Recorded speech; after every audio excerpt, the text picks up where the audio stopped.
So I see many faces that I've seen in the last couple of days, which is great. And so for those who I haven't seen before, as I normally do, because there's absolutely no harm in it. In fact, it's part of the process. I'll summarize and go through the framework. Really, the framework is a set of new concepts, new conditioning that, as it enters our system, can act as a means of dissolving existing ways of seeing life, existing ways of knowing oneself, such that we become more connected, essentially. We come to know ourselves as part of a whole, rather than separate and isolated, which is what causes so much of our suffering. And so the methodology, in a sense, is to deliver the concepts on a repeated basis, and I try to keep it consistent, so that the consistency means that we can hear it the same way and eventually it integrates. So the discussion, the talk, the topic is really about something very specific, and it's very practical, not so theoretical or philosophical. And you'll hear me talk a lot about a lot of theory, and so you might ask me at some point, I welcome the questions, what do you mean it's not philosophical? It sounds very philosophical, but when we look at it, we'll see actually it's really practical. And it deals with daily living.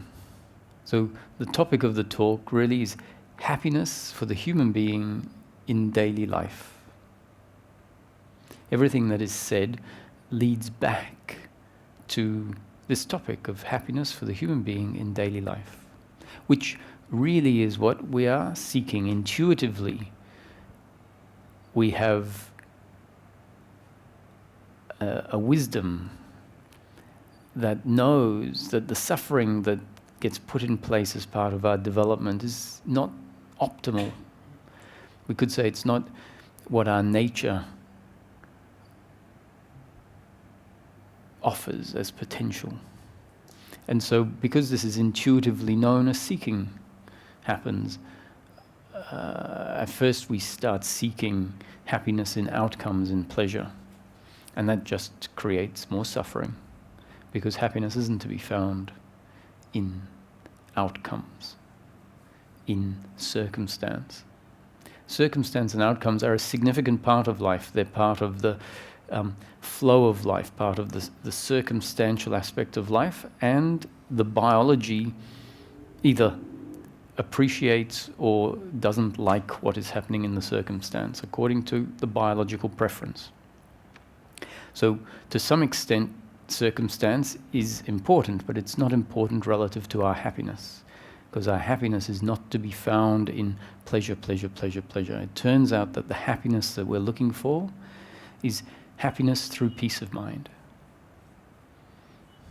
So peace of mind isn't the gaining of anything. When we look at what is this peace of mind that is available for the human being, we find that peace of mind is actually the absence of suffering. When the thinking mind subsides, the thinking mind is the part of our thinking that is based on certain beliefs that are out of line with what's really going on, certain beliefs that make us feel uncomfortable when we interact with life that is out of our control. So when the thinking mind subsides, suffering subsides, and when suffering subsides, we find that the substratum, the very nature of the human being in the absence of suffering, is peace of mind. The best analogy I think of right now is if you have a headache. Well, so remember, this is an analogy, because in the analogy, headache is pain. But to demonstrate how peace of mind is the absence of something, if you have a headache, it's there. And then when it comes to an end, and sometimes it can abruptly come to an end, it's like, what a relief. And we could even say, this is bliss. It's only bliss relative to the headache. And the headache falls away and it's like, what a relief. Actually, it's just normal.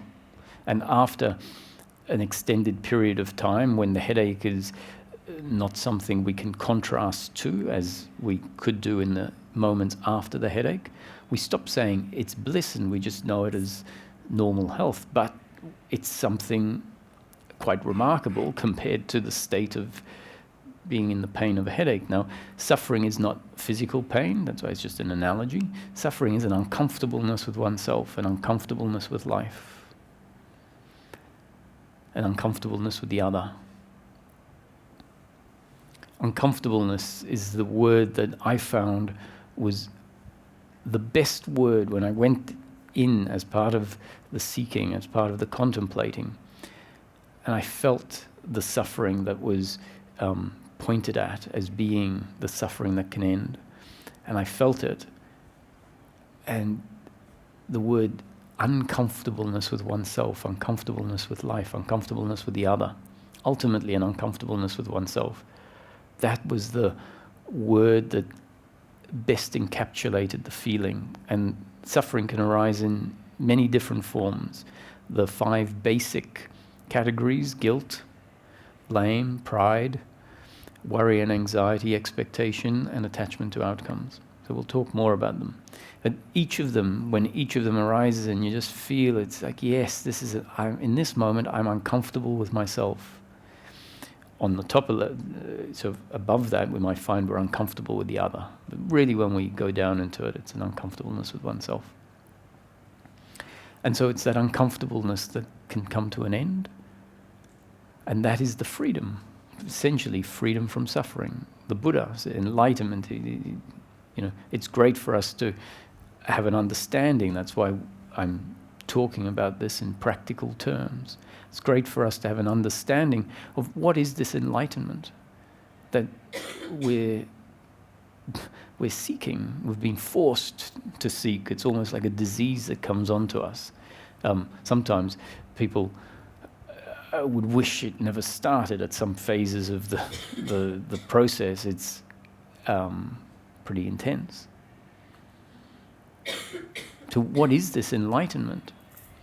And this is Ramesh, my teacher, that came in towards what I would say is the latter part of the seeking, and this framework really put everything that had happened before into context and allowed a refining of the awakenings and various shifts that had happened, and allowed it to be seen for what it really is, because some of the teaching concepts and teaching methodologies use certain concepts which are very effective, but they're not necessarily absolute truth. And so even that needs to get refined. So Ramesh moved actually from talking about the subject from the top-down perspective, which is where he started. He was a disciple of Nisargadatta Maharaj.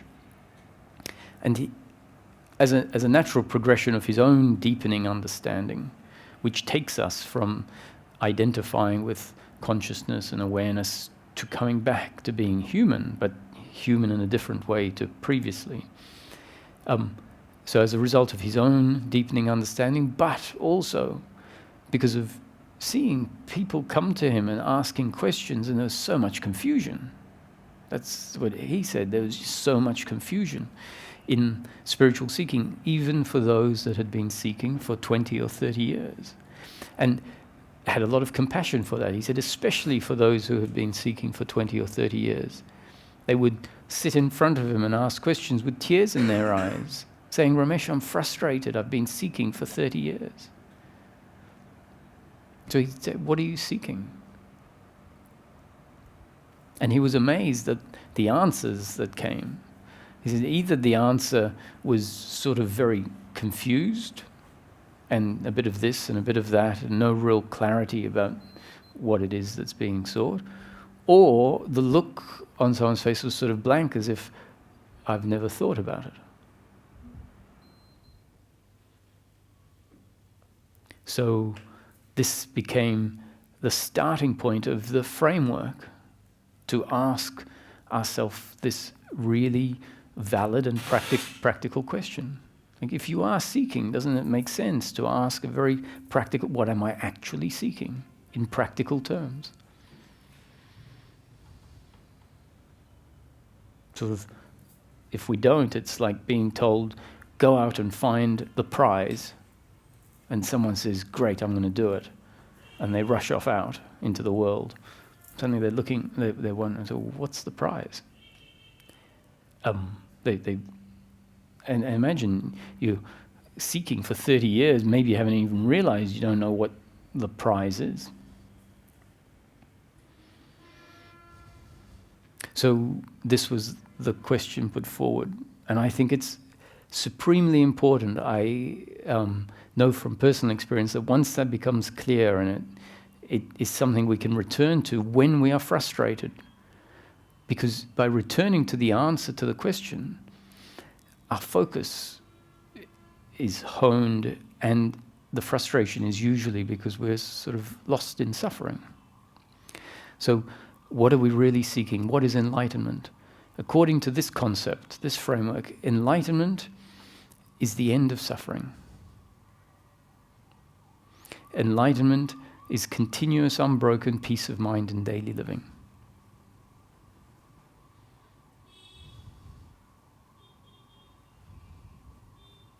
That's another way of saying is what we're seeking is human happiness.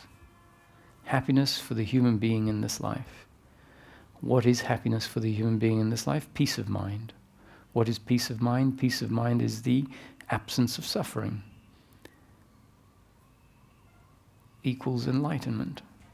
So happiness equals enlightenment, as long as it's the right happiness, the happiness that is available on a continuous, unbroken basis, happiness through peace of mind. What's the happiness that we've been conditioned to seek? Thinking that it's the happiness that is available, the happiness that will make us feel complete. We've been conditioned to seek happiness through outcomes. Happiness through outcomes are either pleasure or pain. So we're seeking happiness in pleasure, pleasure, pleasure, pleasure, pleasure. So unless this new concept kicks in where we go, actually, what I really am seeking, what I'm dedicating my life to, is peace of mind, or happiness, but happiness through peace of mind. And we can't come to that conclusion just because someone tells us. Like anything in this teaching framework, the concepts are there for you to listen to. Hopefully they resonate, and if they resonate, then the hope is that you will investigate the concept for yourself based on your own daily life experience and tick off the various concepts and see if they are accurate. So if you put crosses next to the concepts, then I would say forget the teaching because it isn't convincing for you. You've investigated and you say, no, that concept doesn't make sense, cross. But if you find that because it becomes part of your working mind, you find yourself going through life, and as various circumstances happen, as various attitudes to the circumstance happen, the concepts start arising and you start ticking them off. And you find, yes, that's accurate, yes, that's accurate. Then the understanding is going deeper and deeper for yourself, based on a confirmation of the concept for yourself based on your own daily life experience. Hugely important. If this doesn't happen, and it may not happen for certain people when the brain is designed a certain way, it isn't really interested in confirming things, it's interested in believing things.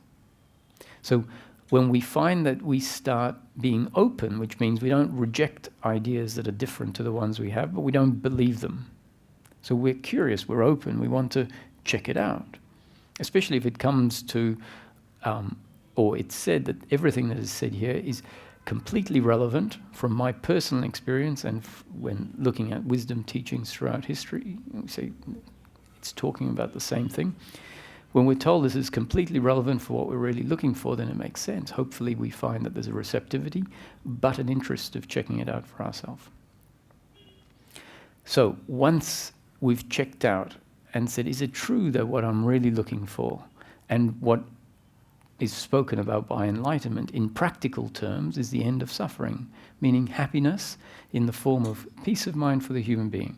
Once we put enough ticks next to that, we say, this is now my priority. This is on the top of the pedestal. And hopefully we understand what it's replacing. It's replacing the deeply ingrained search for happiness in the form of pleasure, pleasure, pleasure, pleasure, in the form of circumstance. So when we believe that our happiness is to be found in circumstance, what we automatically have to do is try and control life, put in a whole lot of effort, meaning thinking about the future. How am I going to control it so that it turns out how I want it to turn out? And because of the nature of the flow of life, which is sometimes pleasure and sometimes pain, and out of our control, because life is this vast set of variables interacting with each other that we have no control over. Because that's the nature of life. The idea of somehow controlling life so that it is always pleasure, pleasure, pleasure, and turns out in exactly the format we would like it, is a little bit of craziness. So it's great for us to recognize this. And hopefully when we put it forward in this simple English, daily language, things click that maybe we haven't thought about. Why is it that I continually think that it's valid for me to go around with an image, like a photograph of what life should look like, and then holding that photograph up against the actual beast of life, and then being upset that it doesn't match the photograph? Isn't it a recipe for frustration? If the working mind actually clicks this, it says, well, this is part of the problem. Of course I'm going to be frustrated. Of course I'm going to resist life if I have a strong idea of how life should be. And furthermore, entwined in that idea of how life should be is a sense that I will only be complete if it turns out the way that I picture it. Because if that becomes our idea of who I am, if my idea of who I am is defined by my idea of how life should turn out, then every time life is out of line, every time someone does something I don't want, it's an attack on who I am. Now, an attack on who I am means I'm going to have to resist that. I'm going to have to try and change it. I'm not going to be able to let go of it. I'm not going to be able to move on to the next moment. I'm holding on to what's happened. And that will continue to happen unless these dynamics get dissolved. And they don't get dissolved unless the working mind sees the error that has been put in place in the thinking mind. So you'll notice that we're creating a conceptual distinction in our thinking processes.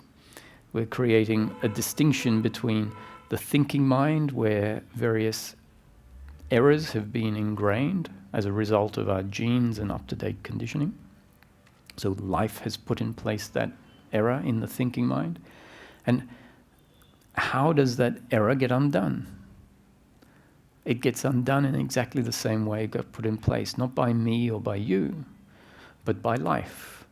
So life put the error in place, and life at some point starts delivering new conditioning that undoes the error. And the new conditioning is delivered not to the thinking mind, but to the working mind, that then has the capacity to observe the thinking mind in action and see the dynamics of the thinking mind. And as the working mind starts to understand life more clearly, it starts to see the irrationality of the thinking mind and starts to cut it off. If the working mind isn't equipped, there's nothing inside of us that can run interference on the thinking mind.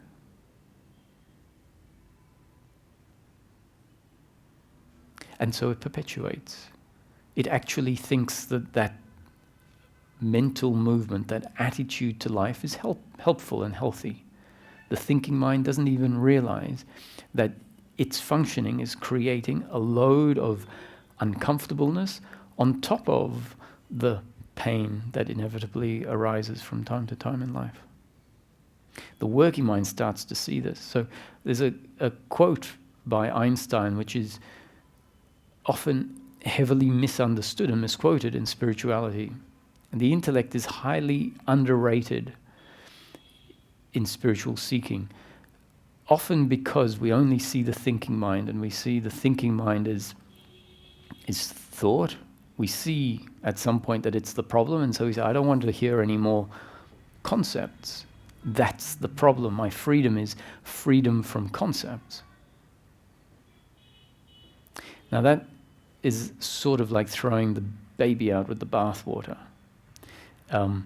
Because when we really look at the process, we see that the process is a process of receiving accurate concepts that start running interference on the inaccurate concepts. And so Einstein put forward a statement that says you can't fix a problem using the same mind that created it.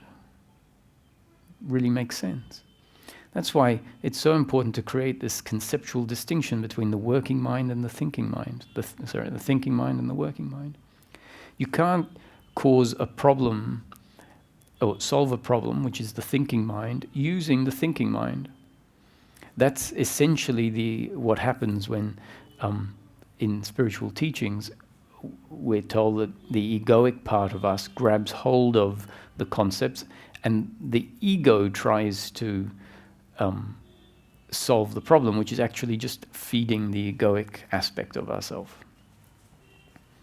And so it's really, in the attempt to kill itself, it's keeping itself alive. So the thinking mind includes the deeply ingrained beliefs of personal doership and attachment to outcomes. So the thinking mind includes this notion that I am the one that has controlled life. I am the one that needs to solve life. I am the doer of everything that happens through me. And therefore we see the other as the doer. And the doer really means an attitude towards life, and in particular what happens through this body-mind organism and through other body-mind organisms. And it's an attitude that sees the person as separate and independent, having complete volition. So what that means, really separate and independent, means that the person is not connected to anything else, not influenced by anything else, has complete volition to make the decisions completely independently. Now, that view of ourself is completely fictitious. So what happens is the thinking mind has created an identity within the mind that is the controller, that doesn't actually exist, has never existed. The identity that thinks it controls exists. It has come into existence as a thought form. But it has never existed, the human has never existed as a separate, independent entity. So there is the illusion or the fiction. And it's what can dissolve. And it's the basis on which the suffering arises. So what dissolves is not the person, but the belief in personal doership and the attachment to outcomes, the belief that my completeness is to be found in outcomes. So the working mind is the mind that can solve the problem by undermining the mind in which the problem exists. So why are we talking about all of this? As I mentioned, because it's completely relevant to what we're really looking for. We're looking for the end of suffering, so it makes sense. Let's understand what suffering is. Suffering is the product of the thinking mind, and it arises in the form of guilt, blame, pride, worry, expectation, and attachment to outcomes. And when we look at the basis of these 5 forms of suffering, we find that there is a root to them. Guilt, blame, and pride, all based on the idea I am the doer and the other is the doer. And therefore, if we see ourselves this way, whenever something happens through me that delivers a painful outcome to myself or to the other, I'm forced to hate myself for what I did as the doer that delivered this outcome that wasn't favorable. The attitude is, oh, I should have done it differently. I could have done it differently. I failed to do it correctly. And therefore guilt has to set in. And under guilt there are several categories of guilt. Insecurity, lack of self-worth, shame, and so on. Essentially, I'm not good enough. I didn't do it right. I'm not worthy the way I am. Blame is based on the same principle, the same belief in personal doership. And therefore, if I see myself as a separate independent entity with complete control and volition, I see the other as the same. So if the other delivers pain to me, if the other does something that's not in line with my biological preferences, and furthermore, if there is the deeply ingrained belief that my completeness is dependent on pleasure, pleasure, pleasure, if the other delivers pain to me, I have to hate them. You hurt me. You delivered pain to me. This pain is an attack on who I am. You should have and you could have done it differently. Why did you act that way? And so that blame, with its various subcategories of blame, simple blame for someone finishing the milk in the fridge and you not having milk for your tea or coffee, to extreme resentment and hatred, jealousy. All of these are different forms of blame. Judgment is a form of blame. So you judge someone for being too fat or whatever, for making too much noise. You're effectively saying, you're not doing it right. You as a separate independent entity should be doing it differently. You could be doing it differently. And pride, the least intense of the three forms of suffering based on personal doership, but yet based on the same principle of not knowing myself, the same principle of believing myself to be the doer, a separate independent entity, which is not something we are. I'll explain why. Nonetheless, even though it's less intense than blame, which is less intense than shame, it's still a form of suffering. It still disturbs our peace of mind. And so pride is when an action or an outcome happens through us that is positive, and then it's like, look what I did. Look what I achieved. As the doer, as the independent entity, look how good I am. The inverse of, look how bad I am when a negative outcome happens.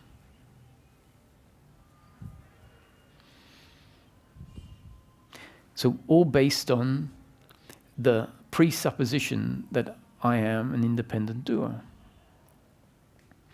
Now, so the question is it true that I am a separate independent doer? Because if it is, then these forms of psychological relationship to what happens through life, guilt, blame, and pride, make sense, if it's true.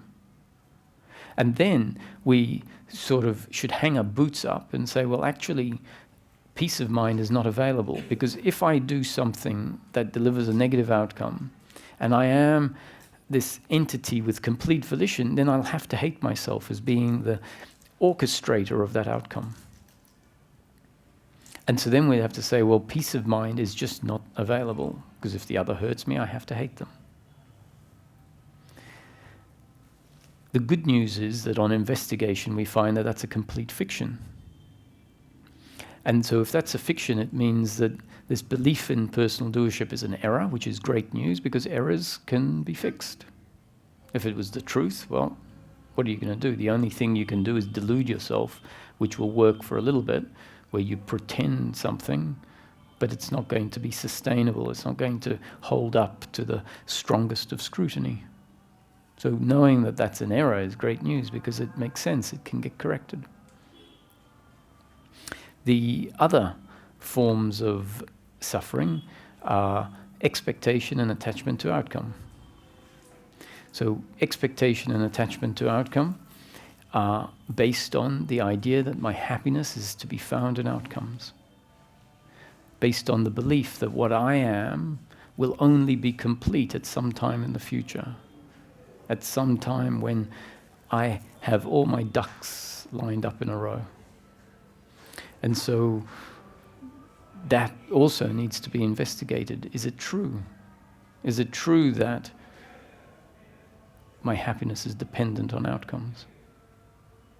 And worry and anxiety, also based on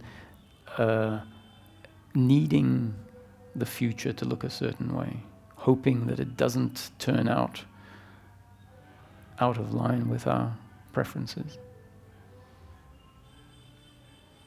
So those are the 5 categories under which all human suffering fit one way or another. Some of them are interlinked with various of those categories. So let's investigate why the belief in personal doership is a fiction, and why our happiness is not dependent on outcomes. If we can see this for ourselves, then when the suffering arises and we catch it for what it is, we have a basis on which to see it as fictitious. That doesn't mean it's going to suddenly disappear, because the belief systems are deeply ingrained. But it's the beginning of the process of it disappearing. And when we see it arising, when we see the suffering arising, even if we know that it's fictitious, it would be an error of the thinking mind to insist that it not be there. That would be a resistance to the resistance. And if that happens in the same way as the initial resistance happens. But as the new conditioning comes in, that tells us as a concept, your resistance to resistance is just more resistance. And what we're looking for is the end of resistance. What is available is the end of resistance. So do you think that the end of resistance is going to come by a resistance to the resistance? That's just more of what we're told can come to an end. So when we see that, when we see this resistance to the resistance, the working mind will at some point catch it and go, there's another layer of suffering. And it can understand why it's there. It's there because life has conditioned us to have this deeply ingrained belief of personal doership and attachment to outcome. So it's understandable. We can't function differently. We can only function differently once life changes the design. And so the discussion here is simply new conditioning that can enable the working mind to objectively, without trying to change anything, but just to see it for what it is, see the landscape for what it is, catch the existing dynamic, and as I said, that becomes part of the dissolving of it. So on what basis are we not the doers? I'll put forward the concept which is the one that I think is most effective, because it's a causal explanation. An explanation that doesn't require us to believe in esotericism. And it doesn't require us to have certain awakenings that allow us to see life from a different perspective to the one we're already seeing it from. So the explanation is we're not the doers because what we are and what determines our biological reactions and our psychological reactions is essentially a biological, psychological instrument that has been formed by life. An instrument that is based on 2 factors, the genes and the up-to-date conditioning. And those are 2 factors that we've never had control over. So essentially the human being is a biological instrument that in each moment is one way. So if you could take a multi-dimensional photograph, snapshot of the human being in each moment, it would be different, because the human being is always changing, which is good news, because otherwise the deeply ingrained error would have to stay there. So it's good news that it's always changing, but in a particular moment, when you take the snapshot, the human being is one way, the way they are in that moment. Like a chemical, we could say. A chemical has a certain composition, and that's its design. And so when the chemical comes across another chemical in a certain environment, there's a reaction, either an inert reaction or an explosive reaction. And the chemicals don't decide how they're going to react. The chemicals are forced to react according to their composition, according to their design. It's impersonal. They don't sit down and have a conference or have volition over the way the reaction happens. And so we have to start to come to see ourselves as a hugely complex chemical, or at least hold that analogy in mind. We're not just but we're biological, according to the two factors, the genes and up-to-date conditioning. So we don't need to become genetic scientists or understand genetic science. It's quite simply, in simple causal terms, the sperm and the egg come together, not something that we controlled. We didn't exist at that time. And they form what becomes and what grows into the embryo and then the baby, and then the growing process continues up to this point and continues until we die. We're continually growing. And I don't think I've ever come across someone who actually sees that they control the growing process. I don't think even that would be a stretch for our imagination, to see ourselves as being the one that formed the heart and formed the brain. It's very clear that as part of the biological evolutionary growth process, which means there's a huge biological intelligence in that structure that instructs it how to grow into what we become. So at some point, the heart starts pumping because it has evolved to a point where it is complete enough to start to work. And that genetic growing doesn't ever happen in isolation to life. It is always interconnected to everything that's happening around it and impacted by what happens around it. And that we can call the new conditioning that is delivered in each moment. And it forms the up-to-date conditioning that is one with the genetic structure. So in each moment, the human being is essentially a biological instrument that has grown and has been shaped by life, completely out of our control. If you've been given a high IQ, it was good luck. If you were given a low IQ, it might also be good luck, given what our intellect does. My point being that, the athlete that has fast twitch muscles wasn't the one that did that. So clearly some people have gifts and talents. It's part of their makeup.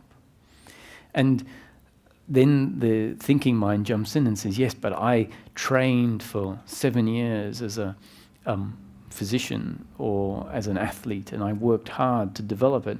And that's true. That's part of the new conditioning that is delivered. The decision to go to university, let's say, was a decision that arose in a particular moment based on the genes and the up-to-date conditioning at that time.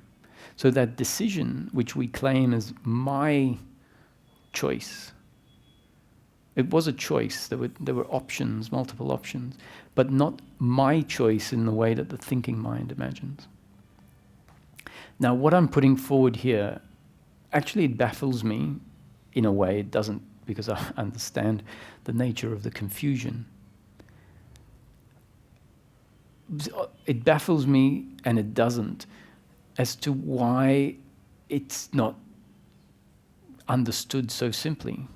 Because what I'm putting forward, I think, is a very simple explanation of why in each moment we're forced to act one way. Because we only have one design in that moment. Now, that doesn't mean that in the next moment, given a very similar situation, we won't act radically different. We would, because our up-to-date conditioning has changed because of what came before. So this isn't saying that humans don't learn. We do, of course. That's part of our evolution, it's part of our intellect. But our intellect is not ours in the sense that we don't create it. We are it. We are formed by life. Now, the basis of the suffering which can come to an end, the basis of that which interferes what we're really looking for, is the belief in personal doership. That's why all of this talking about this, because it's the linchpin on which human suffering, or at least one of the two linchpins on which human suffering arises. Now, why don't we function this way, even if we intellectually have understood what is said? The reason is that the opposite belief, the belief of personal doership, is so deeply ingrained that even if we intellectually understand that we're not the doers, in daily life, when someone hurts us, the deeply ingrained belief kicks into action. And so often someone would say, why is it? I get it. It's been years of me contemplating this, and when everything is calm, I feel like I've completely understood that I'm not the doer and the other isn't the doer, that when life delivers pain, it's my destiny, and they're just an instrument through which the pain is delivered. And yet I'm out there in practice, and that understanding seems to go out of the window, and this other reaction of blame arises. The answer is quite simple, and it's important for us to understand the answer, is that the new conditioning sinks deeper and deeper and deeper as we investigate it based on our own experience, because that investigating it based on our own experience is the most powerful way of it sinking deeply. If the investigation from our own experience doesn't happen, it stays on a surface level. But even when we're investigating it from our own experience, it still takes time for the understanding to deepen. And in the process, the old understanding is still, at least in part, in the system. So as the understanding deepens, it uproots the previous misunderstanding of what we are. Separate, independent entities. So that's the explanation. Why is it so deeply ingrained? It's so deeply ingrained because we've been given a gift in this life by existence, and that is the feeling of free will. The feeling of free will is not the problem. The feeling of free will is a gift. It's the gift that allows us to go through life not feeling like a puppet at the end of a string, not feeling like a prisoner or a slave, not feeling like life is forcing you down one street when you don't want to go down it. So the feeling of free will is a gift. But what has happened is that gift, which impacts how we experience ourselves, which is in life we experience ourselves as the doer.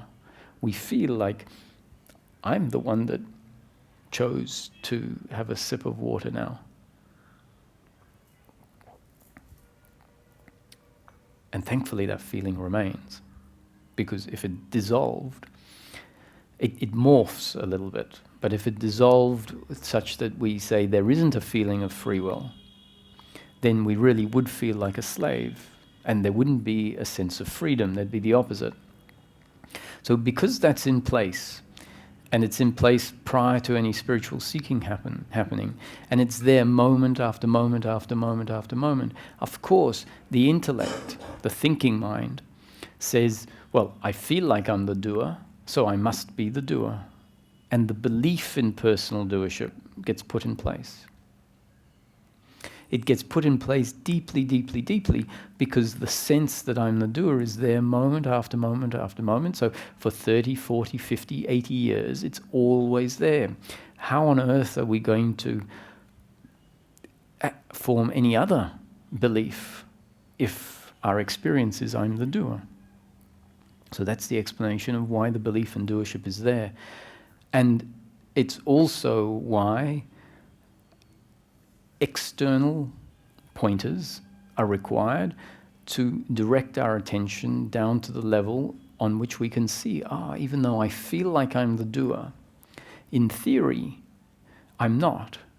In theory, I am a biological instrument designed by life to function exactly the way I function in each moment. And that the thinking that I could have functioned differently, I should have functioned differently, that the other could have or should have functioned differently, is a thought that can only exist when we don't see the dynamic that is in play.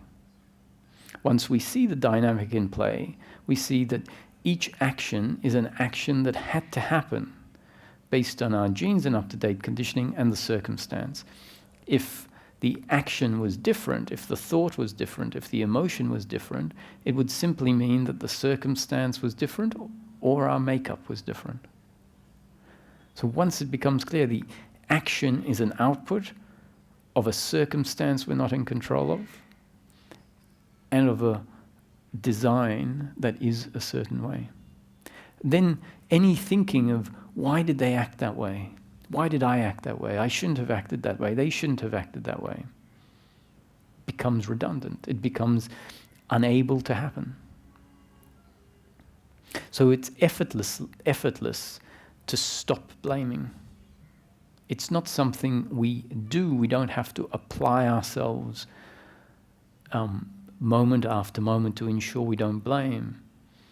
The new seeing dissolves the basis on which the blame used to arise. And we simply find it doesn't happen. That's why we're told it's this liberation. It's not something you have to work hard on. It's effortless. It's natural. It's natural when a certain aspect dissolves.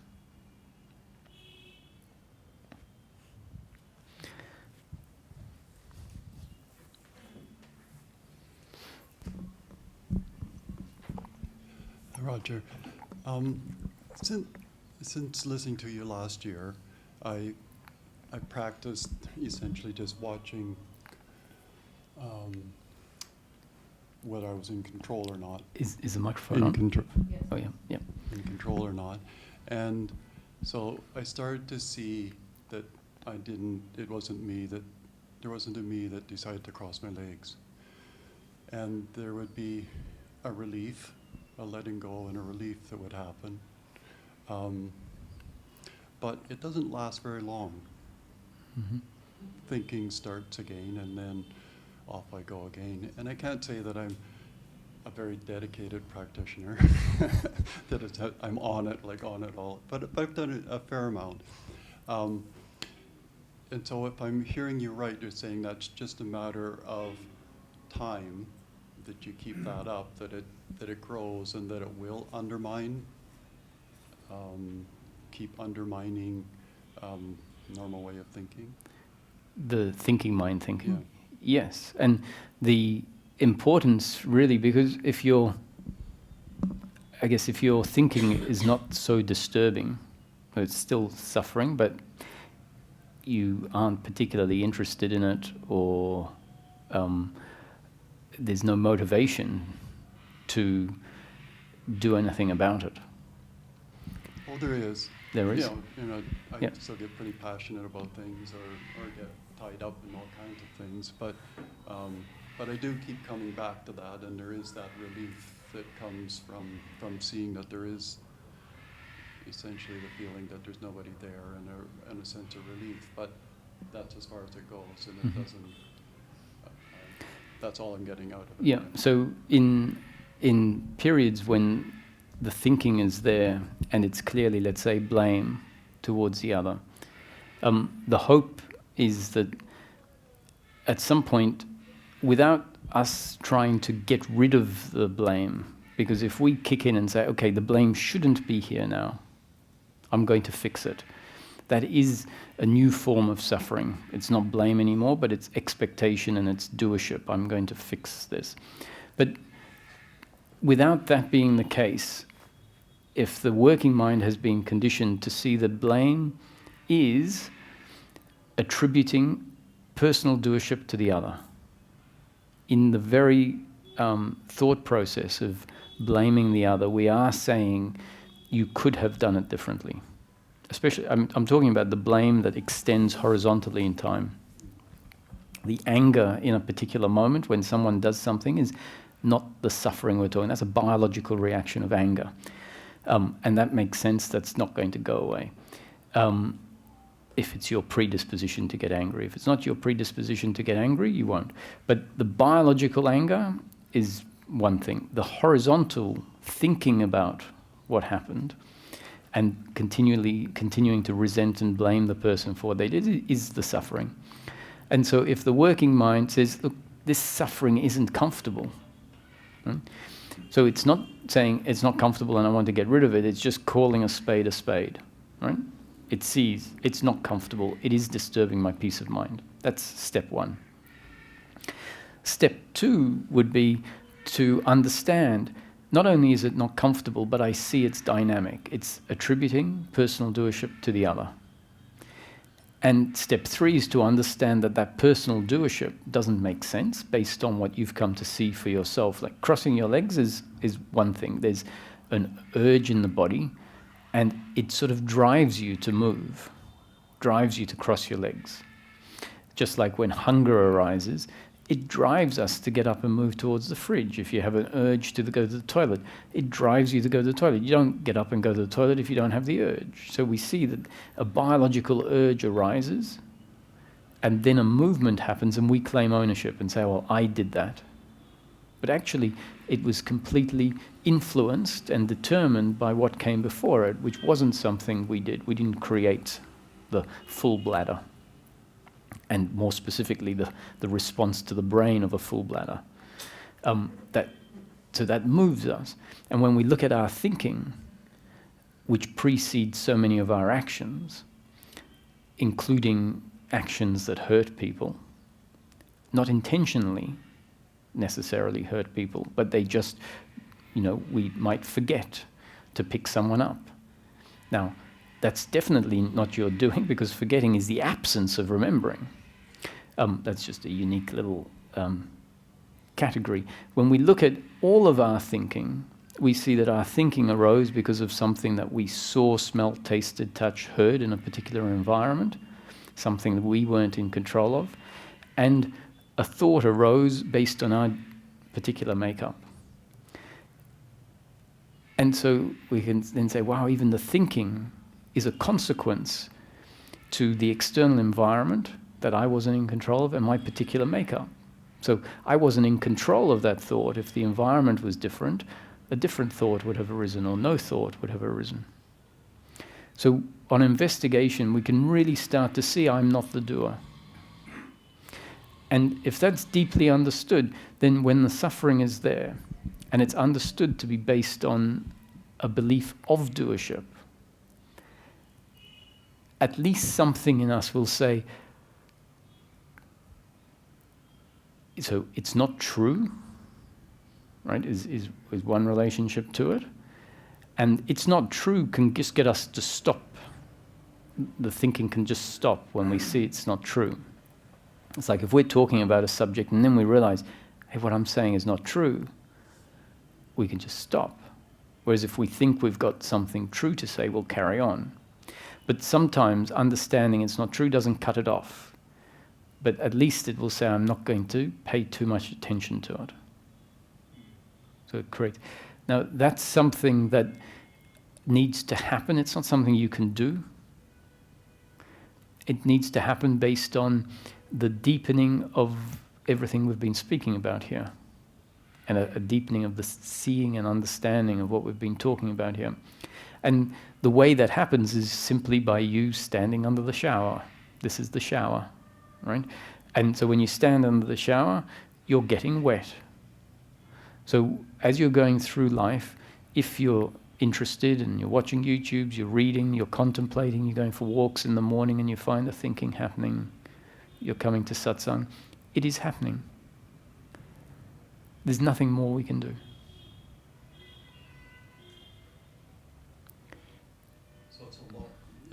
So what you're saying is it's quite a long process of really dissecting everything in your life, or a very large amount of your life. It's like really. Can you hear me now? Yeah. Yeah. That it's an ongoing thing where you really are seeing that on a day-to-day basis a lot. Like you're really, it's a full-on practice is essentially what you're saying, right? Practice, hopefully with no practicer, is how it turns out at a certain point, because the base of the working mind is there. It just, the contemplation and the seeing happens effortlessly without someone saying, I need to practice for 2 hours a day. I wouldn't suggest. I mean, it might need to start that way, but at some point we have to see that's the practicer that's trying to get somewhere. So this is more life really shaping us. But you have nothing to worry about, because I'm not worried. Life is shaping. Life Sorry. Yeah. I'm just pointing out that curious on that. Yeah. So it is a process. There's no doubt about it. There's parts along the way in the process that are spontaneous. So as the investigation happens, we can have an insight in the moment. It's like, I simply cannot be the doer. And that insight is spontaneous, and it seems like it has nothing to do with the intellect, because of the nature of insight. But actually it's, when we look at it more objectively, we see it's a culmination of a different sort of thinking process, and it culminates in insight which seems different. And depending on what teaching methodology you're being put through, which are all methodologies, the insight will be a slightly different insight. I'd suggest that the integrated insight at the end is not that there's no person, that they're insights that sort of come before this, but in the end it's I am the person. I am consciousness functioning through a particular body-mind organism, and they're never separate. Even if we have feelings sometimes, experiences, shifts, states that are qualitatively, they feel very much like, oh, I'm awareness and I'm not the body. That to me is still a personal consciousness experience, just one that feels very impersonal. At the end, I think we need to come and say, I am the person, but I'm not the doer. And so different teachings will say, you're not the person, you are formless awareness, which are very valid. It's not at all a criticism of the teaching, it's just a methodology. And it can be more effective for the initial recognition of the consciousness aspect of the person, because when we end up saying, I am a person, we need to know ourselves as a person with consciousness, which we didn't know before. So the process to me, and in those moments following some other teachings, we have these insights again. It's like we bump into the awareness in which everything arises, that is the awareness of the human being. But that too also happens after a process. So in answering your question from my experience, the process very quickly when I picked up and started reading was nothing else interested me. And fairly soon the investigation, the contemplation was happening in my dreams at night. So as I was, the character in the dream was being presented with circumstance, and the character in the dream was recognizing, oh, that's pain in the moment, in the dream. So it shows how deeply into our psyche the concepts can sink, such that the investigation for me was also happening in my dream. When it becomes that intense, which is a matter of destiny or one's predisposition, it makes sense that the process may be considerably shorter. If someone finds, oh, I'm interested in thinking about this, for about an hour a week, I don't think that there's no judgment on that, because why are they interested in thinking it for an hour a week? It's their destiny, their predisposition, not something that you can force. And if that's the case, then it's going to take probably longer. But I don't see any reason why it has to take 300 lifetimes. That's the good news.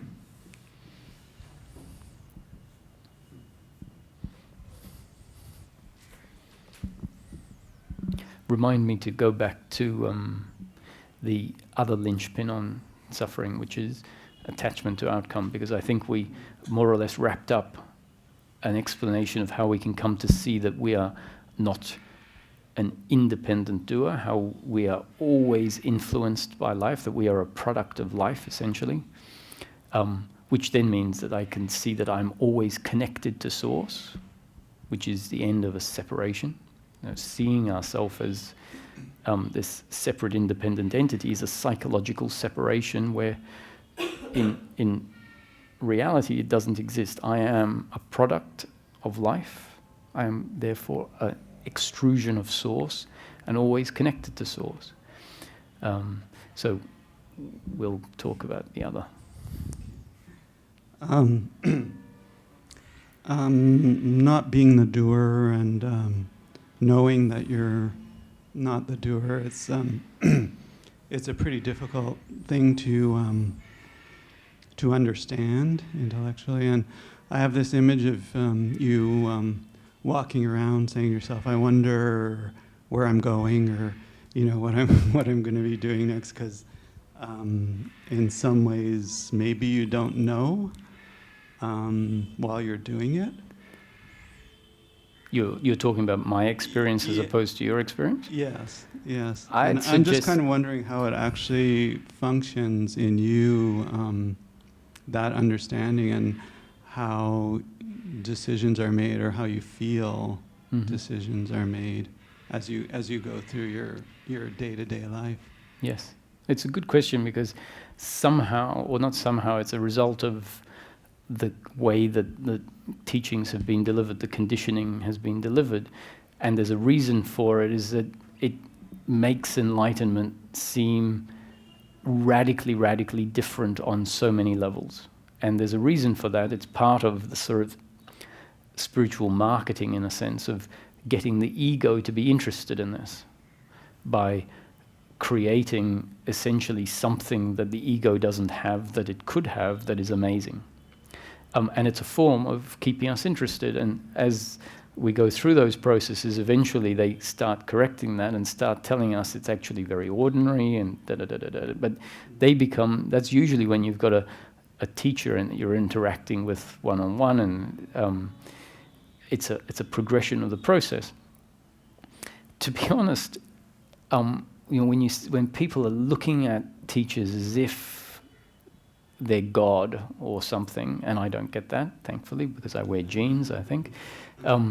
It's a misnomer. It's part of the seeking process, that after the end of suffering, and so as I've said many times here, we need to define what enlightenment is, because if someone were to ask Ramesh or myself, are you enlightened? I'll say, well, first let's talk about the definition of enlightenment, and then I can tell you whether I meet that definition or not. And based on a lot of definitions of enlightenment that are out there, that I scratch my head when I hear people believing that's what it is. Maybe it is, maybe that's available. But I also see that that belief is one of the beliefs that falls away in order for the very simple enlightenment to happen. When I hear some of the descriptions, I say, wow, that's not the enlightenment or the liberation that's happened here. The definition is, in this case, is we continue to be the same imperfect human being with our good points and our bad points. We continue to have to function in daily living according to our circumstance, going to work if we need to support a family and we don't have any other means, we still have to go to work and earn a living. we still have to endure the pleasure and the pain that comes our way. It doesn't suddenly mean that life is pleasure, pleasure, pleasure, that we get parking spots whenever we want, or we have special powers and what have you. The difference, so the question in a sense, what will I have after enlightenment, according to this concept of enlightenment, that I didn't have before? And the answer is simply the end of suffering, the end of the psychological load of guilt and blame, the psychological load of seeing the other as a competitor and an enemy. And so when it comes to decisions and decision making, we still have to make decisions. Our attitude to the decision is what changes. It's always our attitude to life that changes. So it feels like I know what I'm going to do next, in the sense. I don't have a sense that it's a complete mystery. On one level, I know it's a complete mystery because I know that what happens next is never in my control. However, I also see that a lot of life is based on mechanical sort of physics where, if you throw a rock at a window, it breaks, more or less, if the rock is big enough. So there's a consistency in things. So if I start off intending to go down the stairs, I usually end up at the bottom. I might break my ankle along the way, not what I intended. So that's the mystery part. So there is a sense that, I want to go to dinner, and I have a thought where, oh yes, that's the restaurant, and I get there. The significance is that when it comes to making decisions, the old attachment to outcome, the old belief that my happiness is to be found in outcomes has fallen away, which means a decision becomes much less significant than it used to be. Before, depending on our attachment to outcomes, decision-making can be a nightmare for some people. It's like, I simply can't decide. Why can't you decide? Just pick one, close your eyes and point at the menu somewhere. No, but what if I point at something I don't want? It's like, then you get something different tomorrow. It's like, it's not such a big deal. But when the attachment to outcome, which really means that in order for me to be complete, I have to maximize pleasure in life, then decisions are significantly more important. So one of the realizations is not only in theory am I not in control. So in theory, it means that the decision I make is based on my genes and up-to-date conditioning and the circumstance I find myself not in my control. In practice, even the outcome is not in my control. So I go to a restaurant, I order orange juice, and 2 minutes later, the waiter comes back and says, I'm very sorry, but we have no more oranges. So the outcome, not in my control. I order a pizza and it comes back and it's like out of a box and put, out of a freezer box. Not what I wanted, maybe. Sometimes I get much more than I want. So psychologically understanding that in theory, my choice is not my choice, but a happening according to God's will, or the story of life, or life. And not only theoretically, but in practice, the outcome's known. So attitudinally, the attachment to the outcome has fallen away, understanding that, yes, I might not get what I want. That leads us into the explanation of why is it that attachment to outcome is an error? Why is it that the belief that my happiness, my completeness is to be found in outcomes, why is that an error?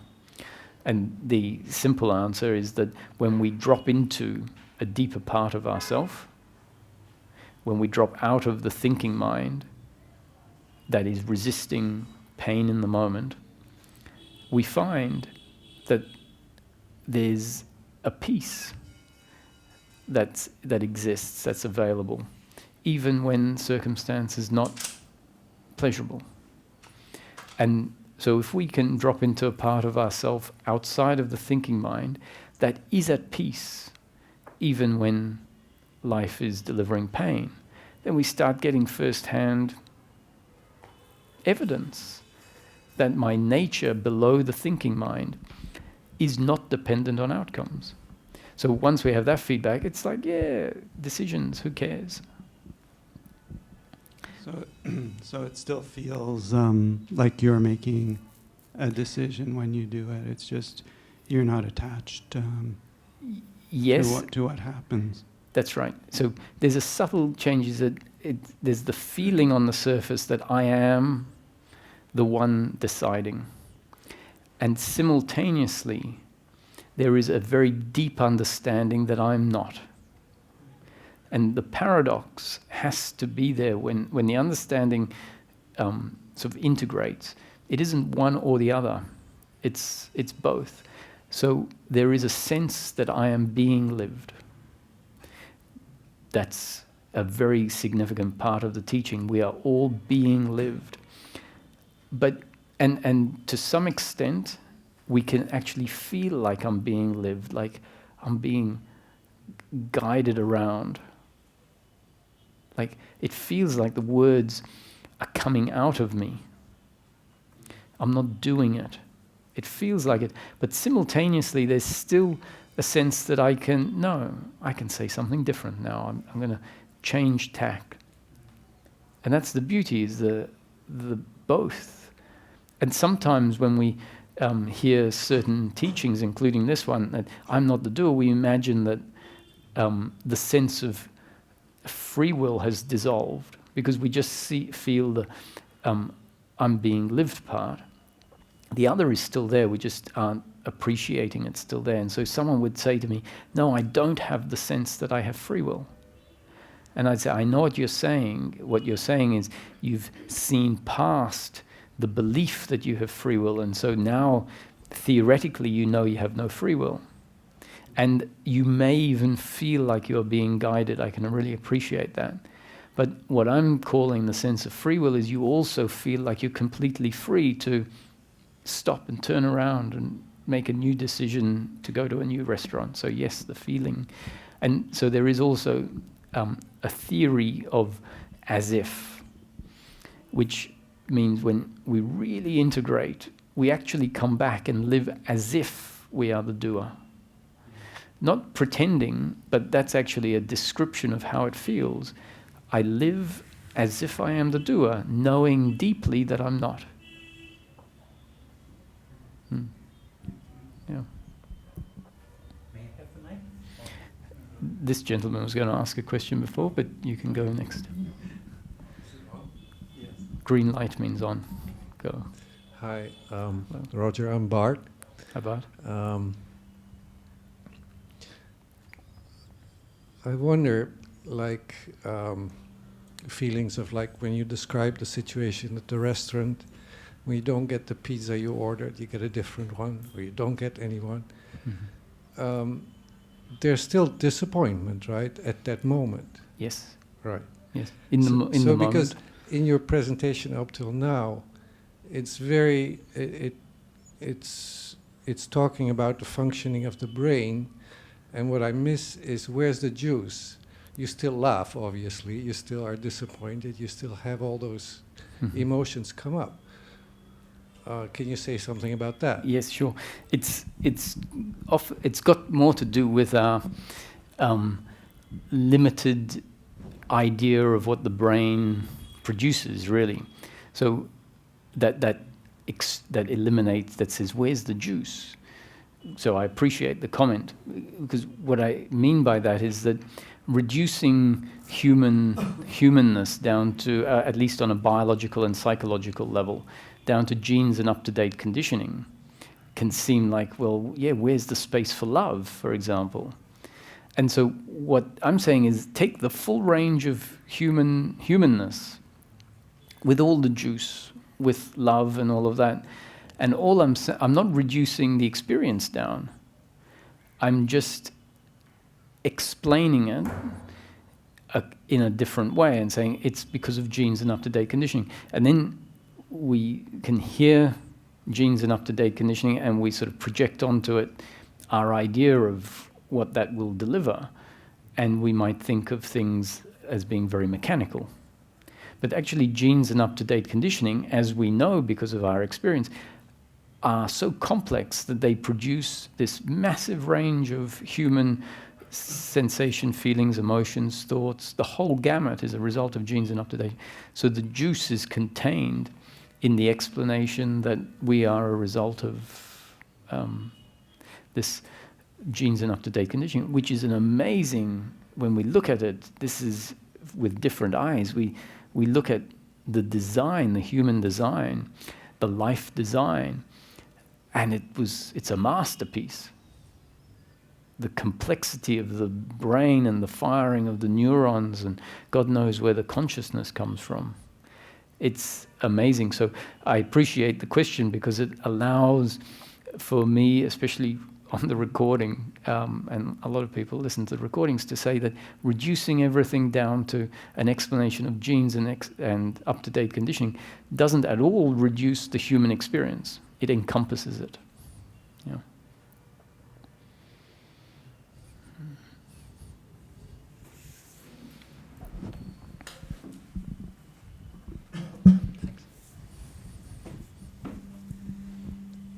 When I listen to your explanations, I think that corner has feedback, but it's... okay. When I listen to your explanations, you often use the word I. And it's quite difficult for me to follow your explanations sometimes, because I feel that you are using the word I in different meanings, in perhaps even sometimes in the same sentence. On the one hand, you say, perhaps I go somewhere else. On the one hand, you say, I order a pizza. But a pizza is ordered, so there is action. And when there is action, there must be an actor. The question is, what is the actor, or who is the actor? And then you say, I am not the actor.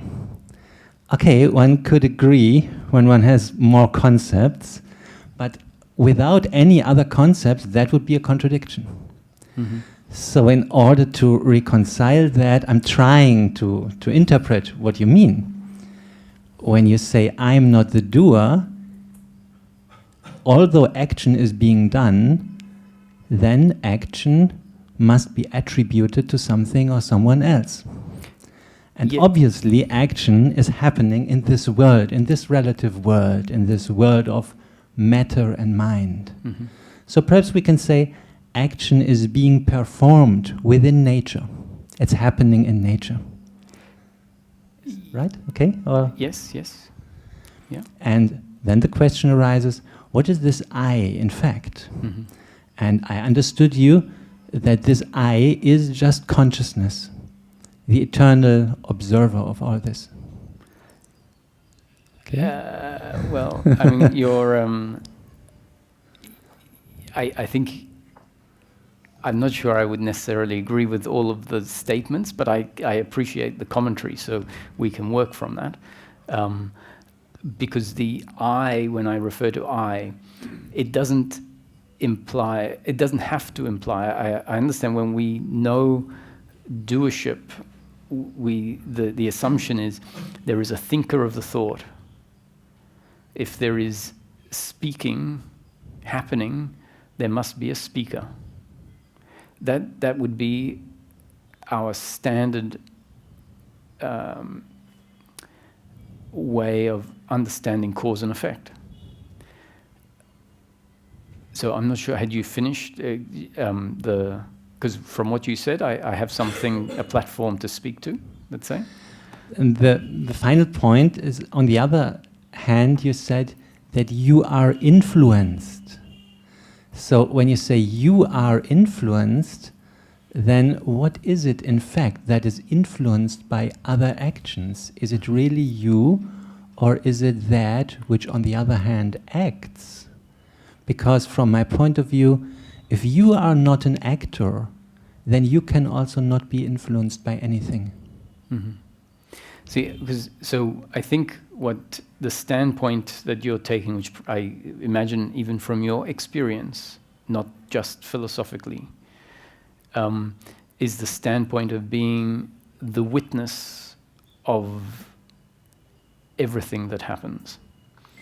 And when that shift happens and we work off the experience that is there, the qualitative nature of how life presents, what I call experience. Some people have a problem with me saying experience or calling it experience, because experience historically for them has been defined as subject-object relationship. And so when this shift happens and there is witnessing, they say, no, there's no experience anymore because subject-object relationship has fallen away. So what you're asking is a little technical, so I'm going to get a little, I hope people don't get bored. I hope you can appreciate, well, we'll see. Who knows? Who cares? I'm surprised, actually, that given we're in Tiruvannamalai, and the beautiful teaching of Ramana focuses on it from this angle, the angle you're putting forward, which can sound contradictory. What I'm saying can sound contradictory. And then you're also pointing out that within the teaching there seems to be a contradiction. I think we need to address this. I'm surprised it doesn't come up more often. So when a shift happens, and life is experienced, so I'll still use the word, but understand that I'm using the word experienced as the non-dual state, let's say, the non-dual knowing of life that many people have found to have happened as a result of awakenings that are happening a lot nowadays. And the teachings of Nisargadatta and Ramana become known, in a sense, in that shift, where it's known that, and it seems then that the teachings are pointing at the truth, because we come to know ourselves as the formless witness. We come to know ourselves as the self, which is Brahman, is everything, and everything is made of that self and contained within the self. Am I correct in assuming that you asked that question from your own direct experience of... I had a phase in my life. Yeah, okay. So in that state, there tends to be a separation of identity. What we are led in a way to believe, which is good because it's what brought about that shift, and that shift is essential for what I see as an integrating afterwards. It leads us to actually create a separation. I am this, but not that. But it doesn't actually feel like a separation, because it also feels like I am everything. However, when we look at it, and you look at your question, and you'll see in the question there is still a separation there. Well, I am the witness, not the body. I am not that, essentially. And so in Nisargadatta's teaching, in order to bring about the shift, and in many teachings, they have to create a conceptual distinction of two things that actually are never really two things. There can be a shift that create, but then the next phase is to realize that there is no separation, that the body and the awareness are all-pervading and not two. And so I think your question, and sort of in a way there was a presupposition on what I was saying, that I am the witness, which is where you can then say, well, it sounds contradictory, that on the one hand you're saying I order a pizza, implying, so then in that case I'm implying I am the body. And then at other times you hear me saying, well, I am that which is not the body. So when I say I'm not referring to myself as witnessing consciousness. What I means to me is what am I? Who am I? What is Roger? Is there a Roger? And I would say I am a person. We are all people. Take Ramana, given we're in Tiru, as the example. Ramana, to me, was a person. He was born as a person and he died as a person. Now, when we listen to the teachings, at certain phases, and for certain reasons, there will be, I am not this, I am the self, for example. What I'm saying is, I am a person. What is a person? We need to define that. A person, according to this theory, as I see it, is the impersonal consciousness of Source, linked to a particular body-mind organism, and functioning through that body-mind organism as personal consciousness. So that really means that Roger is a combination, the combination of the impersonal consciousness of Source, linked and functioning through a particular body-mind organism. Not as two or three components, as I've mentioned in the description. That's when we deconstruct the person. We sort of come up with these individual components, but actually, as the person, they are a combination, not separable. Impersonal consciousness of Source linked to a particular body-mind organism, functioning through that body-mind organism as personal consciousness. Personal consciousness is the experience of life from the perspective of this body. Now, what happened in my case, which was particularly useful when one of the largest awakenings, you could say, happened, where there was the sense in the most profound way that I am not the body, that I am the formless awareness in which everything arises, and that if someone came and chopped my arms off, in that moment, it was like they wouldn't be touching what I am. They wouldn't be touching me in any way. And this wasn't thought, this was all, known. What you could say is known. And at that time, I thought this was reality, as opposed to, we've a shift from illusion of knowing myself as the body to reality. And in that, I don't know what word people want to call that, I like to call it, in that experience, there was also the sense that the awareness wasn't functioning through the body. That awareness was out here somewhere, but not only here, but all pervading. And so at that point, it's like, of course, I am awareness. I am that in which the whole universe arises. And this wasn't just a 5-minute experience. There are some people that hear this in misunderstanding.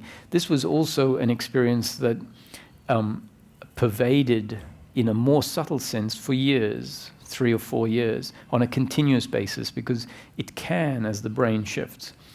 And it was only when it became clear to me in another phase, and supported by the teachings of Ramesh, it's not about being in that impersonal state. It's about peace of mind for the human being. And that impersonal state, in a way, is a manipulated state. It's ironic because we think it is the absence of conditioning. We feel that that is the revelation of truth. It's actually a state that happens when the body-mind organism has been manipulated by conditioning, and certain functions shut down. And when those functions shut down and we stay in that state, it doesn't actually feel quite right. And the assumption is it hasn't quite happened fully yet. And so we actually put more effort into going even further out, thinking that, yes, enlightenment is this, and it doesn't feel right because still the process isn't complete. Whereas what I came to see is the process is about coming from there back down. And so if we think that the process is about going further out there, we're actually, at some point, we start moving away from where the process takes us, which is back down. Back down actually to being and experiencing myself as the person. So what I'm trying to say is that there is this awakening whereby we come to know ourselves as formless awareness. And it can also seem like that awareness is not functioning through the body, that actually the body is just an object arising inside of it. And one of the saving graces for me is, because it was so peculiar in this particular intense form, my hands came up over my eyes. Without a thought, really, but I guess deep down there was something that wanted to know something. And the result of that happening was very useful later on at me concluding certain things. So even though there was a sense that I was this awareness not located in the body, and the sense was that the seeing wasn't happening through the eyes. The seeing was happening from awareness itself, not through any brain or through any instrument. Not through the hearing wasn't happening through the ears, there was just hearing happening, seeing happening. And this happened, and I realized this happened, and the experience of life was altered, and so now I was seeing the trees and what have you, but the eyes, the hands were obscuring the view. And what that proved to me later on was actually awareness was still functioning through the body. Because if it wasn't, I would do this and the view would remain unchanged, because I'm aware of the whole experience from some place outside of the body. So this then meant, even when it feels like consciousness isn't functioning through the body, it still is. It's using the body as the instrument. So if someone were to blind me, even feeling like I am formless awareness, now and that life my experience of life has little to do with the body, I would find that for the rest of my life, the life experience would no longer hold visual image, because the body instrument has been changed. So, what does all of this mean? This means to me that the definition of what I am, what I am is a person. And what is a person? A person is impersonal for me, impersonal consciousness, and it's only a concept, because even the notion of impersonal consciousness, what is impersonal consciousness? Can we ever know impersonal consciousness? There's a lot of suggestion, yes, that's what we come to know. And I think it helps us. It's a conceptual distinction to create something called impersonal consciousness that allows us to step back from things that we're overly identified with, like the body and thinking and what have you. So let's stick with the definition. The person is impersonal consciousness of source linked to a particular body-mind organism, functioning through that body-mind organism as personal consciousness. So that experience I had, that felt like I was, well, what you could say, at first I thought, I was impersonal consciousness. I subsequently came to see, no, that was still a personal consciousness experience, but a personal consciousness experience that feels very impersonal. It's a mistake for me to say I was or I am impersonal consciousness. What it highlighted is that a person includes an aspect which is the conscious aspect.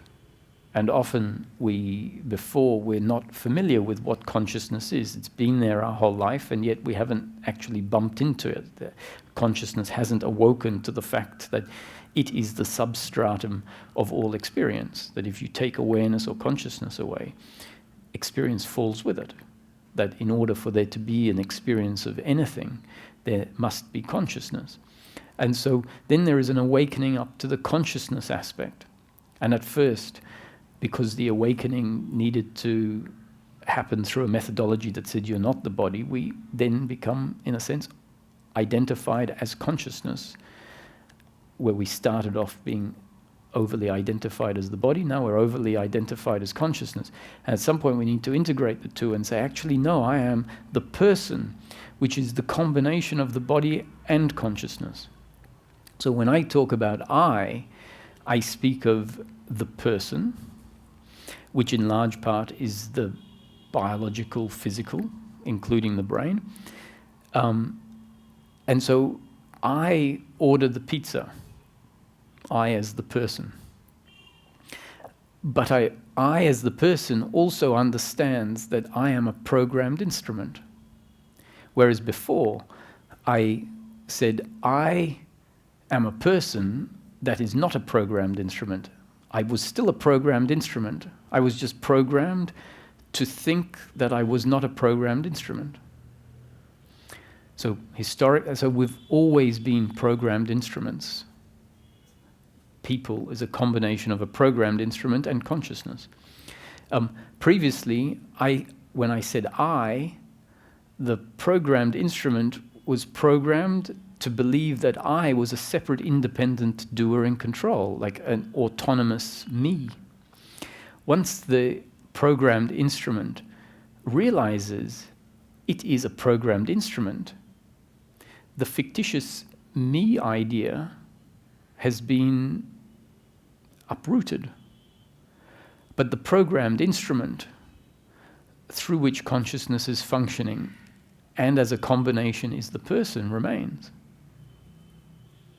So then when I say I, what am I referring to? I'm referring to Roger, who on the one hand is doing, is speaking.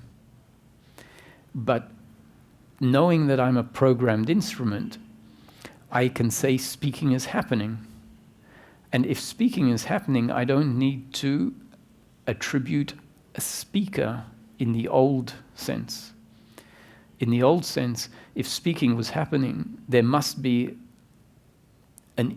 what in our head we only know as an independent speaker. Speaking happens, there must be someone speaking. Now we see speaking happens as an output of a programmed instrument. And so my I is not an I that is defined as it used to be. Previously, I meant a separate, independent doer. And so in many teachings, we're told the I is an illusion, because they're talking about the I that is believed to be a separate, independent doer or existent controller. So they say the I is an illusion. But Ramana used to speak about I, the real I, as opposed to just I, the me. And so why is it that I is spoken about? It's because the self, when the self aspect is realized, the self aspect has included in it fundamentally, intrinsically, a sense of existence. I am. And in meditation, so if we shut down certain aspects of the brain essentially by firstly closing our eyes, meaning the visual aspects get removed, and as the system gets quieter and quieter and quieter, and naturally the brain, when nothing to do, just especially if the thinking mind that is completely attached to the past and the future that normally keeps everything going, when that has slowed down, we close our eyes in meditation and the experience becomes simpler and simpler. What remains is the presence, the I-ness, but the I-ness that Ramana refers to as I, an I-ness that has no age, has no characteristics, no definition, no preferences. So we come to know, this is the I that inhabits the body, the I that is the core of the person, which is why I say Ramana was a person, but he was a person that has recognized his connection to source, that you go into meditation, you're, there's the I, the real I, the undifferentiated I. And so because the person is the combination of the body and the undifferentiated I, which is why I would say the undeniable thing is that I exist in this moment. Then that's why I keep saying I this and I that. It's not often people say, you're talking about I and the other. You know, if you talk about I, then you imply the other, and that's duality. I said, well, you know, it depends on our definitions of the I, and so if I is the I of Source, and the Source is functioning through me, and it's also the other is impersonal consciousness functioning through that particular body, mind, organism. So we share, it's the same I. So even if I say I and the other on a practical level, it's applicable to say Roger and Will. Yeah. So that isn't to acknowledge, to have personal pronouns even, isn't to have fallen into duality or dualistic thinking, as long as on a deeper level we understand the underlying non-duality. So I hope that addressed your comment. I didn't want to delay your teaching. You have a program, and I think the time has progressed and you can continue. All that I wanted was just to make perhaps a little clearer distinction of these two meanings. What you said, that I am the pure consciousness connected with this body-mind system. And sometimes you're using the I in the sense of this underlying consciousness, and sometimes in the sense of more the sense of the actor. And perhaps that sometimes could lead to confusion, and I just wanted to make clear that there is this distinction, and this I could be used in these both meanings. Both. It can create, that's why I value the question, because it allows for the opportunity to, especially because it's recorded, so it remains there and people keep watching it. So these questions aren't brought up every time, but they're not. It's not as a matter of defense, but the teaching is actually very specific. It's in a way, I guess, well considered and particular. So hopefully, I don't make the confusion, or put forward the confusion you mentioned often. Why I don't think it happens often is because what I would rarely say is that I am the impersonal consciousness. What I would say is I am the person which is impersonal consciousness of Source, linked to a particular body-mind, and only once that linking happens does the Roger, the person, actually come into existence. So I would say I am the person, which doesn't ever mean I am the impersonal consciousness. However, where the confusion can happen is that sometimes I will talk about if you drop into your being and rest there, you can witness life happening. You can know yourself as being unaffected on a deep level by what happens in the flow of life. Now, without an explanation, that can sound like I'm saying, oh, well, I can be both. I can be witnessing, which might to some people mean, oh, the impersonal consciousness of Source. What is useful is that we say, okay, the person has a quality, has a capacity to rest, like we said yesterday, in this second gear. And in the second gear, the consciousness aspect of the person is what becomes center stage. So the experience is then experienced as if I am more the consciousness aspect than the physical aspect.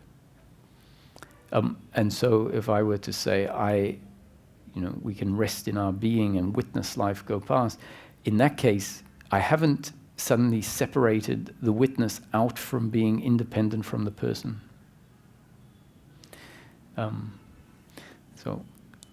But if you hear the confusion again while I'm feel free to, because I have to say I'm impressed by the type of questions that come up. They're the questions or statements, comments that indicate people are listening, and they're the questions I would hope come up.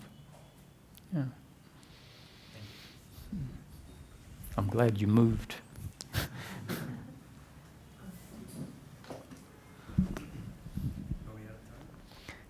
We have time for one more question, yeah. So there's a little bit of a hard time here. From that profound knowing, as it just hits a little bit here, then moving back into connecting that to something like body, mind, genes and conditioning. It seems like that if I'm trying to translate that earnestly, because I feel value here, if I'm trying to translate that, am I off base in saying, because from that knowing it seems like, yes, this is all, it doesn't become anything other than what it is. It doesn't actually become something else that's separate called body, mind, or genes and conditioning. It's still the same indescribable nothingness, and but would it be incorrect to say that as seemingly as part of the will of that source, that movement isn't going to wake up from its, maybe this isn't making sense, it's just that it seems hard. I have a hard time then figuring out how do I, maybe kind of how you were communicating your initial resistance to or difficulty with Ramesh, how do I find my way back into finding meaning in words like genes and conditioning and you don't need to if the suffering has fallen away. Yes, but the suffering hasn't fallen away. Okay, good. Yeah. I mean, not really good, but because the point is that why I say that is that, liberation, freedom, understanding, what we call understanding ourself, let's say, isn't about having a huge vocabulary that can explain it in, stand up and give a lecture. I just happen to, as part of my process, have been shaped such that I saw the process and can talk about it, especially given that I also had the framework that Ramesh put forward, which his nature was not only to be a seeker, but to have been a banker before. And he said, I need to look at things practically. So he was, in a way, designed to see detail. But frankly, there's a lot of people that go through the process and then they can't string two words of logic together. And they don't need to, because the process has done what it's done. And then you are, and you find there's no suffering. And then if people throw all of these words, you might laugh at them and say, I don't know, maybe. It's not, to them, it's not about that. In fact, often the words being put forward can be a block to the freedom. So it is valid to, at some point, go, who cares about all of the explanations? The point is when the suffering is not there. When the suffering is there, and you say that there is the realization of nothing, which really means that labeling has stopped, or at least in those moments, labeling has come to an end, because our labeling in its initial form, as it gets put in place, as language gets put in place for the human being, creates separation, because each word is essentially creates a boundary around everything. So the way we relate to words and the way we think when we label everything is the words, which are intricately part of our brain psychology experience of life, create, in a sense, separation, which is why, as part of the process, we're told, don't label anything. It just is. As soon as you label it, you reduce what is down to what you think it is. And so this can be a huge, this is why I mean that even awakening, it's actually it's part of a psychological thing, is that what we're told is something that affects the functioning of the brain. And So we stop labeling, we just sit. And then, and we see the whole thing as one singular arising with no edges. And then we say, wow, this is one whole singular experience. And where does it arise? The body can fit into this singular experience. And then there is a sense that what is aware of all of this is everywhere, but not anywhere. And it's formless. And as we sit in that, it's actually a state that is often aided by the lack of thinking. And sometimes we can think that's what liberation is dissolving into nothing. I don't, that's part of the awakening phase. And that's why I say if suffering has ended, meaning that has happened and there is continuous peace, then there's nothing to talk about because the process has done itself, because it's really about the end of suffering. What we often find is a lot of people awaken and then they get dragged into suffering again, and there's a flip-flopping, but they think that, because of that it's about that, and one day I'll always be in that, and it's just a matter of going there more often, for example. And it doesn't necessarily deal with the root of the suffering, which is the deeply ingrained belief of doership and attachment to outcome. And so we can spend years, lifetime, coming back to being nothing, let's say, inevitably still having to live your life, and then life triggering the suffering. So if that's the case,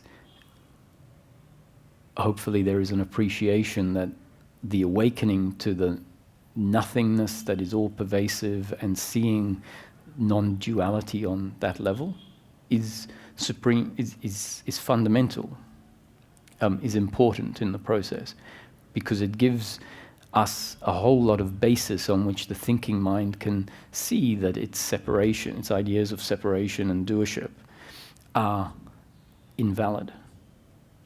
I think you said something earlier about certain functions getting muted when this is seen. And it seemed, there's a certain, it kind of came up after the first satsang, there was a strong kind of fear that came up. Just the ability to kind of see body unreal, genes condition that's unreal, and when someone's speaking that I can't disregard is delusion, where I feel meaning and is using these words, there's a fear that's coming up that I thought I had gotten past about, just the implication of like aloneness and consciousness, and just from the sense of just like I don't know, it's something. I don't know exactly what my point is, but something along the lines of like the thinking mind. Actually, I don't know, but there's a fear coming up around this stuff that I thought I had gotten past, and I'm finding that confusing. Yeah. Well, when we look at it, you'll find, I think, that some of the methodologies that cut off suffering use such things like saying, you are not the body, so you have nothing to be afraid of in this world, because the world affects the body. And it is a way of undermining the basis on which suffering arises. And it says, what does it say? It says, you are source, you are everything, you are Brahman. It's been proved back 40 years ago or so that human misery arises because of the sense of separation, the sense of aloneness, the lack of connection. Now, that lack of connection exists in places like Namibia and places that are community-bound, and there's a lot more happiness in those places. And so when they're interviewed, they attribute their contentment to the fact that they feel like they belong. And so connection and not being separate and alone is very important. So when we're told that we are everything and you are not the body, what it's psychologically doing is it is undermining our sense of separateness and introducing a sense of absolute connectivity. And we feel safe. Now, the safety, the peace can come back even when we acknowledge I am the body in a different context to what we did originally. So I would suggest that what you're describing is you're hearing me talk about being the body, at least being the person, which includes the aspect of the body, genes, and up-to-date conditioning. You'd like to be able to say, oh, that's all nonsense, and go back to the safety. And something is saying, he seems somewhat credible, and so I can't just say it's all nonsense. But that scares me, because then, and I don't have the safety that, and the peace when I'm not the body, when I believe myself not to be the body. Yeah, I mean, these wouldn't be conscious thoughts, but I'm sure they're happening. It's more like some instant. Yeah, I'm only going off the fact that you said there was some fear arising. Yeah, so. I'm sure this is there. Because it's not so much clear delineated thoughts of, I even on a subtle intellectual level, I get what you're saying, but I still find that there's some resistance to it. Mm-hmm. But yeah. So I will conclude it, and we'll take it up tomorrow if you come back, or if you want to. But we have teachers. So modern day teacher Muji, for example, attracting a lot of people and putting forward a beautiful teaching that says, for example, we are awareness, or coming from the top-down teaching. And then we have the good fortune to be able to actually see him living 24 hours a day, more or less, if you're at the ashram or whatever. And he's walking around, digging holes, and he's a person, right? So in satsang, there's a space, and the words affect us, they quieten us, it's, they bring about shifts and peace. And we are so impressionable as human beings that the words stick in, and we believe it absolutely. And teachings tell us, don't believe the teachings, don't believe us. Teachers have died apologizing, right? I apologize if you have believed anything I said.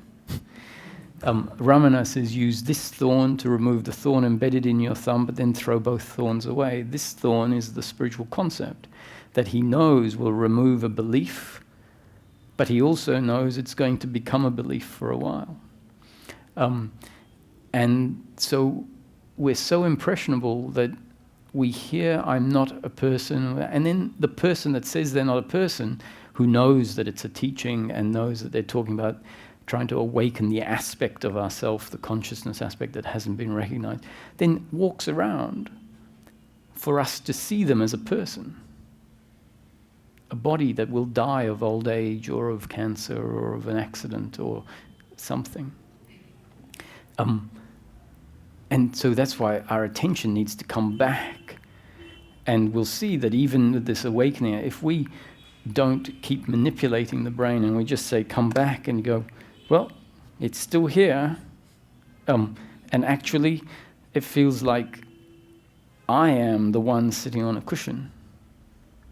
And we need to keep it real at some point and say, okay, in practical terms, is this an illusion? In practical terms, is this all unreal?